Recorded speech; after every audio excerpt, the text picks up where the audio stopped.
An ce akwai wani wajen da idanuwa irin namu ba sa iya ganowa, amma kuma wanzaje ne a tsakankaninmu.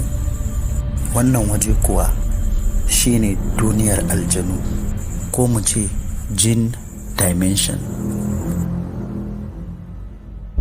Wannan wani waje ne da babu taswirarsa a sararinmu, sannan ba a iya dawowa wannan duniyar tamu daga can.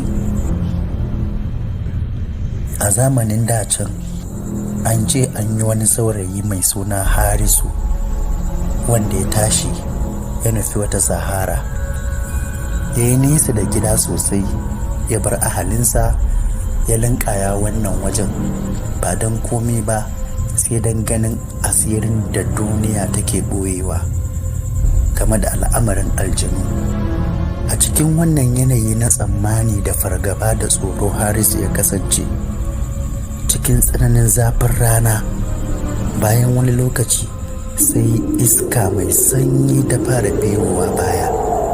Sai ya ji kamar a cikin iskar ana masa raɗa, ana kiran sunansa, Harisu, Harisu, Harisu. Shikenan har zuwa yau Harisu bai dawo ba.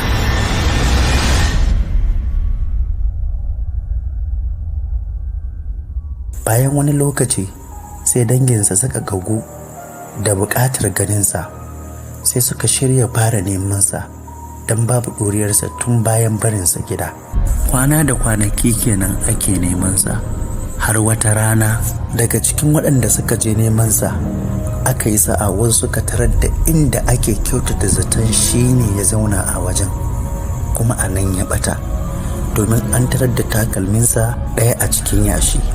Sa'an nan an tarar da rubutunsa a cikin wani littafi inda ya rubuta, na ga wani waje da rana ba ta haskawa, amma kuma ba duhu ba ne. Tsofaffin garin suka ce wajen da Harisu ya shiga ba ƙasa ba ce, ba kuma sama ba, ya ratsa hijabi ne da ke tsakanin duniyar mutane da ta aljanu. An ce idan mutum ya taka wannan layi, to lokaci tsayawa yake cak a wajensa, numfashinsa kuma sai ya yi sanyi. Daga nan sai idanunsa su buɗe, su dinga ganin abubuwan da a zahiriyar mutane ba za mu iya ganin su ba. A nan ne fa wasu suka ce sun ji muryarsa daga nesa, amma tabbas ba daga wannan duniyar take ba. Muryar tana cewa, kada ku ƙariso nan waje ne mai ban tsoro, nan ba wajen 'yan adam ba ne, ku tafi, kada ku ƙariso. Tun daga wannan lokacin aka ce duk wanda yake tafiya a cikin duhun dare a daji, ko ya tsaya a wurin da babu kowa, sai ya fara jin wata iska mai sanyi tana kewaye da shi, to shawara ita ce ya gudu, ya bar wajen maza. Idan kuma ma'abocin addu'a ne, to sai ya fara addu'an neman tsari, domin lallai wannan iskan tana nuni ne da cewa ga wani abu nan ya tunkaro shi daga wata ɓoyayyiyar duniya saɓanin wacce ya sani. Kuma tsofaffi suna cewa idan ka ji ana kiran sunanka cikin iska, to ka sani ba mutum bane ke maka wannan kira. Duk da cewa an samu tarin labarai da dama masu ban tsoro daga al'umma daban-daban na duniya game da aljanu, amma har yanzu akan samu mutane masu ƙaryata wanzuwar wannan halitta ta aljanu, tare da hujjarsu ta cewa tunda waɗannan idanuwar tasu gululu ba sa iya ganin su, to lallai halittar aljanu ba gaskiya ba ce.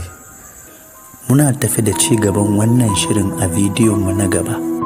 Idan kana da ra'ayin irin waɗannan shirye-shirye, to barka da zuwa Aslim TV.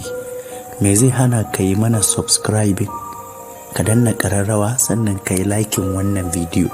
A ƙarƙashin wannan ina da wata tambaya a gare ka da nake son zan yi, ya kai mai sauraro. A wani gefe kake? shin kana cikin waɗanda suka yi imani cewa lallai akwai aljanu duk da ba sa iya ganin su, ko kuwa a'a? Mu haɗe a comment section.